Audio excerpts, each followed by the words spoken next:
بسم اللہ الرحمن الرحیم۔ السلام علیکم۔ آج جو مضمون کا میں نے انتخاب کیا ہے وہ ہے چڑیا گھر کی سیر۔ اگر ہم بھی اپنے بچپن کو یاد کریں تو چڑیا گھر جا کر ہمیں بہت مزہ آیا کرتا تھا۔ خدا نے زمین پر ہر قسم کے جانور پھیلا دیے، یہ قرآن مجید کی ایک آیت ہے۔ چڑیا گھر دیکھنے کا شوق، مجھے بہت عرصے سے چڑیا گھر دیکھنے کا شوق تھا۔ میں دعا مانگا کرتا تھا کہ اللہ مجھے اس کا موقع عطا فرمائے۔ چنانچہ پچھلے جمعۃ المبارک کو بھائی جان نے یہ خوشخبری سنائی کہ آپ کو آج چڑیا گھر کی سیر کرائی جائے گی۔ میرا دل اس خوشخبری سے باغ باغ ہو گیا۔ بھائی جان نے ایک ٹیکسی کرائے پر لی اور ہم آدھ گھنٹے میں چڑیا گھر کے گیٹ پر پہنچ گئے۔ مین گیٹ کا منظر، مین گیٹ پر ہم نے ایک خوبصورت فوارہ دیکھا جس کا پانی اچھل چھل کر دلکش مناظر پیش کر رہا تھا۔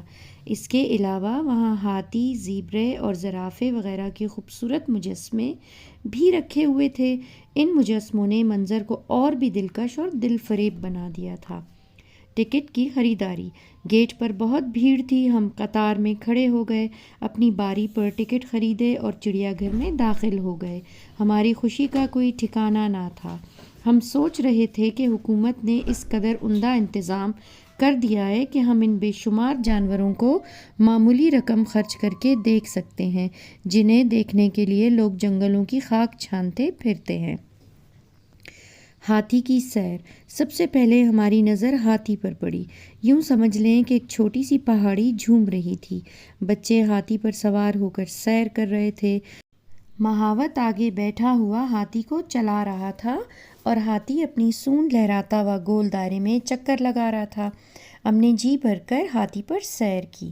بندر اور بن مانس، ہم ذرا آگے بڑھے تو بندروں اور لنگوروں کا پنجرہ نظر آیا۔ وہاں کچھ بن مانس بھی تھے۔ یہ سب کے سب عجیب و غریب کرتب کر رہے تھے۔ یہاں بچوں کا خاص طور پر بڑا ہجوم تھا۔ بچے بڑی خوشی کا اظہار کر رہے تھے۔ وہ بندروں کے آگے بھنے ہوئے چنے اور کھانے کی دیگر چیزیں پھینک رہے تھے اور بندر انہیں اچک رہے تھے۔ کچھ بندر بچوں کی نقلیں بھی اتار رہے تھے۔ ہرن اور بارہ سنگھے، ہم ذرا آگے بڑھے تو دیکھا ایک وسیع احاطے میں مختلف قسم کے ہرن اور بارہ سنگھے پھر رہے تھے۔ کچھ ہرن چارہ کھا رہے تھے اور کچھ اچھل اچھل کود رہے تھے۔ ہم اللہ کی شان دیکھ رہے تھے کہ اس نے کیسی کیسی خوبصورت اور عجیب و غریب مخلوق بنائی ہے۔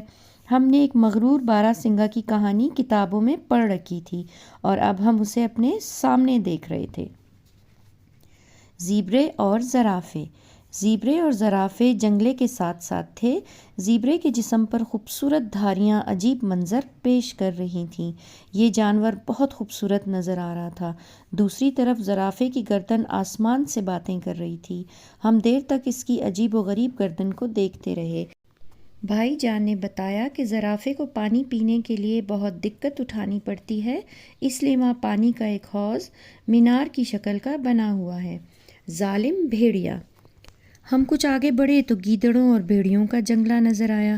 گیدڑ کو ڈرپوک جانور کہا جاتا ہے، اسی لیے وہ ادھر ادھر چھپتے پھرتے تھے، لیکن بھیڑیے بہت خونخوار نظر آ رہے تھے۔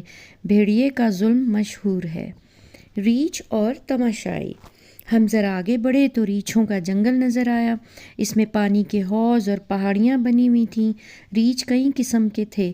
تماشائی کچھ کھانے کی چیزیں پھینکتے تو وہ شوق سے کھانے لگتے۔ شیر کی گرج، سیر کے دوران میں اچانک ہم نے شیر کے گرجنے کی آواز سنی تو ہمارے دل دہل گئے۔ ہم بڑے شوق سے جنگل کے بادشاہ کا نظارہ کرنے کے لیے آگے بڑھے۔ شیر تن کر کھڑا تھا اور واقعی بادشاہ معلوم ہو رہا تھا۔ اگرچہ وہ پنجرے میں بند تھا لیکن پھر بھی اس کی رعب اور دہشت سے دل کانپ رہے تھے۔ پاس ہی شیرنی لیٹی ہماری طرف دیکھ رہی تھی۔ چیتے کا پنجرہ بھی ساتھ ہی تھا۔ یہ جانور بہت پھرتیلا ہوتا ہے۔ یقین مانیے سب سے زیادہ ہجوم شیر اور چیتے کے پنجروں پر تھا۔ اود بلاؤ، ہم ذرا آگے بڑھے تو اود بلاؤ حوض میں تیرتی ہوئی نظر آئی۔ اس کی شکل بہت عجیب و غریب تھی۔ کچھ بچے حوض میں سکے پھینکتے تو اود بلاؤ پانی میں غوطہ لگا کر انہیں نکال لاتی۔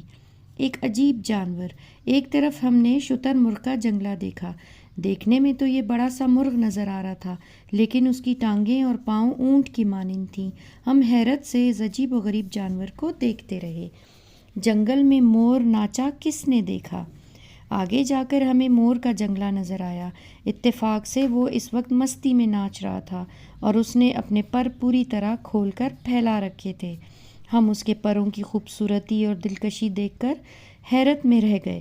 کہتے ہیں جنگل میں مور ناچا کس نے دیکھا، لیکن اس وقت وہ ہمارے سامنے ناچ رہا تھا۔